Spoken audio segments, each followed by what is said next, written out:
네, 오늘 나스닥 완전 롤러코스터였죠. 왜 이렇게 올라갔다가 떨어졌는가? 뭐 주가를 보면 이런 모습인데, FOMC라는 금리 관련된 회의가 시작되자마자 급등을 했었다가 파월이 기자회견을 하기 시작하면서 주가가 많이 하락을 했습니다. 그래서 지금은 초반의 상승분을 좀 많이 반납한 0.43% 정도 상승의 모습을 보였는데, 왜 이렇게 주가가 요동친 건지, 처음에 기세가 사라진 이유가 뭔지 한번 알아보도록 하겠습니다. 혹시 오늘 있었던 바로 이벤트 FOMC를 모르실까봐 짧게만 설명을 드리자면, 미국 중앙은행에 계신 분들이, 높으신 분들이 모여서 금리를 어떻게 할까 결정하는 행사입니다. 근데 금리를 결정한다라는 것 자체가 달러의 가치를 결정한다라는 거거든요. 달러의 가치가 결정이 되면 돈의 흐름이 결정이 되고, 돈의 흐름이 결정되다 보니까 주가가 결정이 되는데, 요즘에 이제 그런 얘기가 많았죠. 물가가 어느 정도 안정되어 가고 있는데 경기가 좀 둔화되는 모습 보이고 있는 거 아니냐, 노동과 고용시장이 이렇게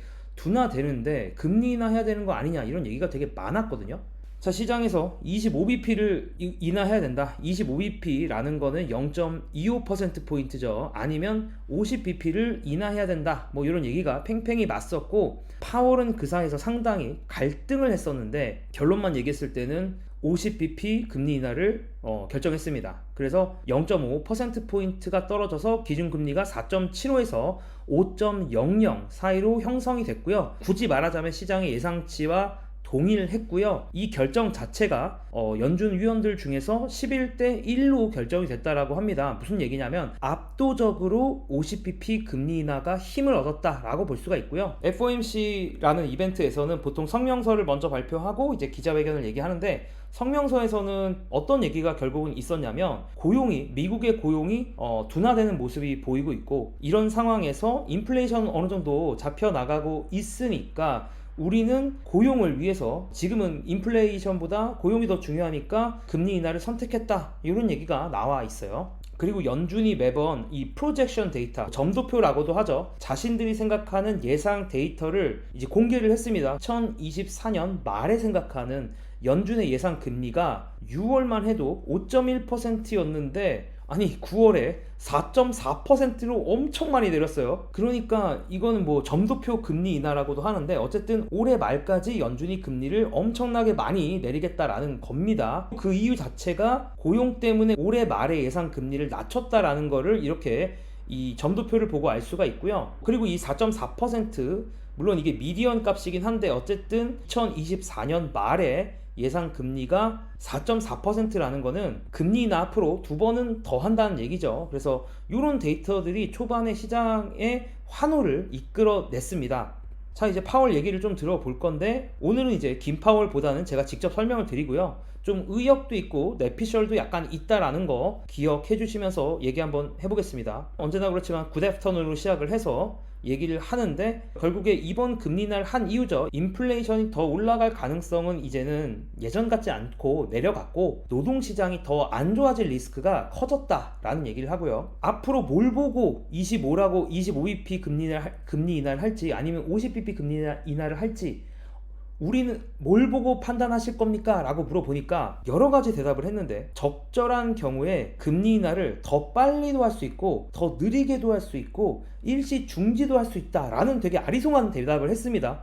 특히나 일시 중지 막 이런 얘기까지 나오니까 시장이 살짝 쎄한 느낌을 받기 시작을 한 거죠. 왜냐면 금리 인하를 한번 하면 계속 뭔가 쭉 밀어붙일 거라고 생각을 했는데, 파월의 입에서 잠시 멈출 수도 있어 이런 얘기가 나오니까 시장 입장에서도 약간 불편한 거죠. 아니 금리 인하 한번 할 거면 계속 해주지, 네 그거 기대하고 있는데 금리 인하 뭐 중간에 쉴 수도 있어, 이런 얘기 별로 기분이 안 좋죠. 그러다 보니까 나스닥이 좀 상승을 많이 하다가 상승분을 반납을 하기 시작을 했습니다. 그리고 또 파월은 연준의 프로젝션 데이터 점도표에서 우리가 서두르고 있다는 것을 암시하는 것은 없습니다. 우리 마음이 그렇게 급한 거 아니야, 지금 시장이 50bp 하니까 야 큰일 나는 거 아니야 라고 걱정하지만, 우리 그렇게 급하지 않아, 걱정하지 않는 모습을 시장에게 계속 보여주려고 노력을 하고 있고요. 그리고 이런 질문도 있었어요. 실업률이 보통 오르기 시작하면 계속 오르던데 노동시장을 왜 안정될 것으로 보느냐, 노동시장에 대한 생각을 물은 거죠. 제롬 파월 언제나 경제에 대해서, 노동시장에 대해서는 뭐 튼튼하다 이런 식으로 소통을 하죠. 그래서 이번에도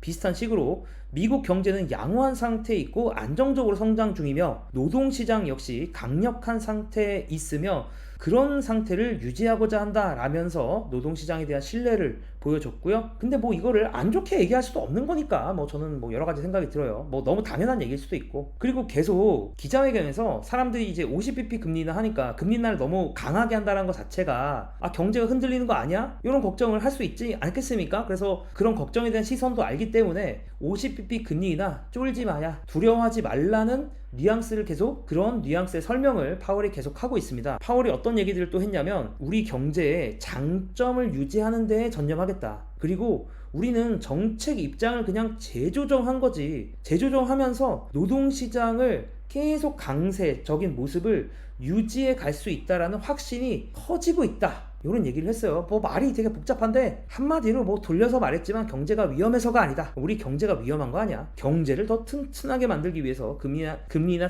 단행한 거고 미국 경제 괜찮아. 이런 얘기 계속 하는 거죠. 자, 근데 또 시장 입장에서 또 싸한 얘기가 있었어요. 어떤 얘기가 있었냐? 지난번에 우리는 인내심을 갖고 기다려서 금리를 높은 상태로 계속 오랫동안 유지를 했죠. 그래서 인플레이션을 잘 잡았고, 근데 오늘 강력한 조치를 취하긴 취했는데 이거를 새로운 페이스로 생각해서는 안 된다. 그러니까 오늘의 이 급격한 금리 인하의 페이스가 계속 될 거라고 생각해서는 안 된다라는 거죠. 그러니까 아니, 시장에서는 야, 금리 인하 한번 하면 계속 좀 강하게 밀어주지, 이런 기대를 하고 있는데 그런 기대를 무참히 짓밟은 거죠. 기자회견에서는 상당히 완화적이지 않았다라고 얘기를 해야 될 것 같아요. 인플레이션을 2%로 낮추기 위해서는 추가적인 완화는 필요가 없을 것 같다. 인플레이션 어느 정도 잡은 것 같다라는 그런 뉘앙스의 말을 하다가 우리가 근데 인플레이션의 승리를 선언하는 것은 아니다 라고 하면서 또 발을 한 발 빼긴 했습니다. 이건 뭐 어쩌라는 거야. 자, 그리고 또 시장이 안 좋아하는 발언이 또 나왔어요. 뭐가 나왔냐면 팬데믹 이전보다 중립금리가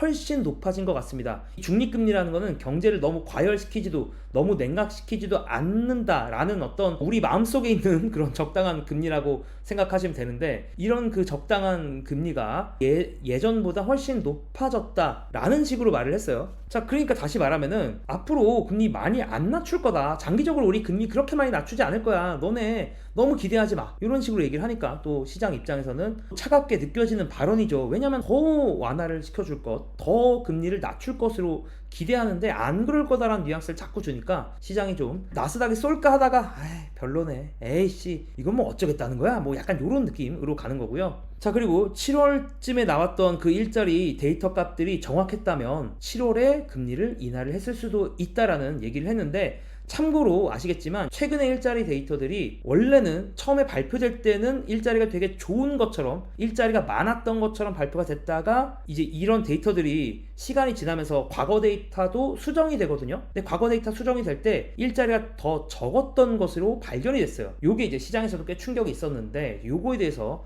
찝어서 하는 말입니다. 주거 관련된 인플레이션은 더디게 내려가고 있지만 궁극적으로 내려갈 것이다 라는 어떤 좀 확신의 모습도 보여줬고, 자, 그래서 파월의 얘기는 여기까지인데요. 일단 파월의 얘기가 끝이 아닌 게 이제 당장 내일에 영란은행, 그러니까 영국의 중앙은행이 금리를 어떻게 할지 결정을 하고, 그리고 또 금요일날 일본 은행이 또 금리를 어떻게 할지를 결정을 합니다. 이게 특히 뭐 영국도 영국인데 요즘에 일본 때문에 시장이 참 시끄럽잖아요. 일본 은행이 혹시라도 금리 인상을 하면은 이거 시장에 너무 안 좋은 영향을 줄 수가 있기 때문에, 왜냐면 이제 N으로 빌려서 투자를 하고 있던 많은 자금들이 이미 존재를 하고, 최근에 이제 N이 급등하면서 이런 자금이 다시 일본으로 돌아가면서 이제 글로벌 시장이 흔들리는 모습 많이 보여줬잖아요. 그래서 이제 이런 것 때문에 좀 긴장을 하고 있습니다. 어쨌든 오늘 파월이 발표를 했고 산 넘어 산이다, 이런 얘기 말씀드리고요. 자, 그리고 또 걱정하는 분들이 하는 얘기가 이런 레파토리 얘기죠. 지난번에 금리나 50bp 했을 때 어떤 일들이 있었더라 라고 하면서 과거 예상을 해보니까 지난 25년 사이에 두 건이 있었는데 하나는 닷컴 버블 때고요. 그리고 다른 하나는 2008년도 금융위기 때더라고요. 그래서 좀 걱정하는 분들은 야 지난번에도 이렇게 50bp 했을 때 50bp 했다는 것 자체가 어떤 얘기냐면 연준이 늦었다, 내가 금리 인하 진작에 했었어야 되는데 25를 못했네, 야 급하니까 50이다, 약간 요런 느낌 아닙니까? 그래서 지난번에 연준이 그렇게 행동했을 때 닷컴 버블, 서브프라임 같은 엄청난 위기가 있었는데 2024년 큰일 나는 거 아니냐, 이런 걱정들이 좀 있기는 한데요. 개인적으로 저는 2000년에 일어난 유의 닷컴 버블급의 위기 혹은 2008년도 금융위기 같은 위기는 이런 스타일의 위기는 일어나진 않을 것 같다고 생각은 해요. 다만 이제 또 다른 스타일의 위기가 제가 모르는 게 있을 수도 있으니까 약간 발을 빼긴 하지만 닷컴 버블처럼 테크가 아직 닷컴 버블급의 버블은 아니기 때문에 저는 요 얘기가 약간은 동의하기 어렵다라는 말씀 드리고요. 자, 그 외에도 제가 FOMC 관련된 뭐 성명서라든가 파월의 기자회견은 제가 이 트랜스크립트를 이제 번역을 할 거라서 좀 오타나 이런 것들이 많을 수는 있는데 그래도 참고해 보실 분들 보시라고 제가 번역해서 제 블로그에 올려놓을 테니까 참고해 보시면 좋겠고요. 자, 그 외에도 제가 스터디를 모집을 하고 있는데 투자자도 모집하는데 이 스터디가 특이한 게 소비자도 모집을 하거든요. 그럼 소비자는 뭐냐? 투자를 내가 잘 못하지만, 참고로 못하시는 분들 저랑 제 지인들이 알려드릴 예정이고, 어쨌든 간에 투자는 잘 못하지만 소비 트렌드에 관심이 높은 사람을 찾고 있기 때문에 관심 있는 분들 역시 고정 댓글 참고해 주시고요. 이거 데드라인이 얼마 안 남았습니다. 그래서 관심 있는 분들 바로 지원 부탁드리고, 자, 총평을 해보면 파월이 이런 기세로 오늘 이제 50bp라는 아주 큰 폭의 금리를 인하했는데 시장한테 이런 기세로 계속 금리 인하하지 않을 거다라는 메시지를 아주 강력하게 전달을 했습니다. 그러다 보니까 시장이 처음에 좋아했다가 아닌가 보다라고 하다가 약간 알쏭달쏭 갈팡질팡하는 모습을 보여주는 거죠. 그래서 파월의 메시지, 시장아 금리 인하 앞으로 너무 기대하지 마라, 이런 얘기 하는 거고, 어쨌든 근데 또 연준이 이거 확실히 보여줬죠. 미국 고용시장의 위기를 느끼는 모습 보여줬고, 언제나 그렇지만 이런 점도표 데이터들, 이 프로젝션 예상 데이터들은 손바닥 뒤집듯 바꾸는 모습을 보여줬다라고 생각을 합니다. 이거 마치 예전에 이제 인플레이션 일시적이다라고 했다가 야 큰일 났어라고 이렇게 바꿀 때 약간 이런 느낌 살짝 있죠. 자, 근데 개인적으로 약간 걱정인 건 뭐냐면, 인플레이션보다는 오늘 인플레이션 얘기가 많이 나오긴 했는데 요즘 유가를 봐도 그렇고 인플레이션은 어느 정도 좀 잡히지 않을까라는 생각으로 많이 기울었는데, 오히려 걱정은 좀 엔화가 급등이 되면서 달러에 비해서 엔화가 너무 강해지면서 아까 말했던 좀 엔캐리 트레이딩이 청산되는 그런 모습이 또 이어지는 게 아닌가라는 것들이 살짝 더 걱정이 되긴 합니다. 그래서 너무 50씩 한 번에 이렇게 크게 하는 것만이 이게 좀 50을 이렇게 한 번에 빵 하는 게 이게 적절한가 라는 생각도 좀 저는 들더라고요. 일본 은행이 금리 인사 안 하더라도 약간 좀 전체 시장의 혼란을 또 과증시킬 수도 있다라는 걱정, 근데 제 말을 들어보시면 이래도 걱정 저래도 걱정이죠. 그러니까 이런 게 오히려 혼란스러우면 그냥 에이 모르겠어 라고 하면서 그냥 투자하는 것도 방법이지 않나 라는 생각도 들고, 그만큼 좀 복잡한 시장인 것 같습니다. 저는 그럼 또 여기까지 하고 돌아오도록 하겠습니다. 감사합니다.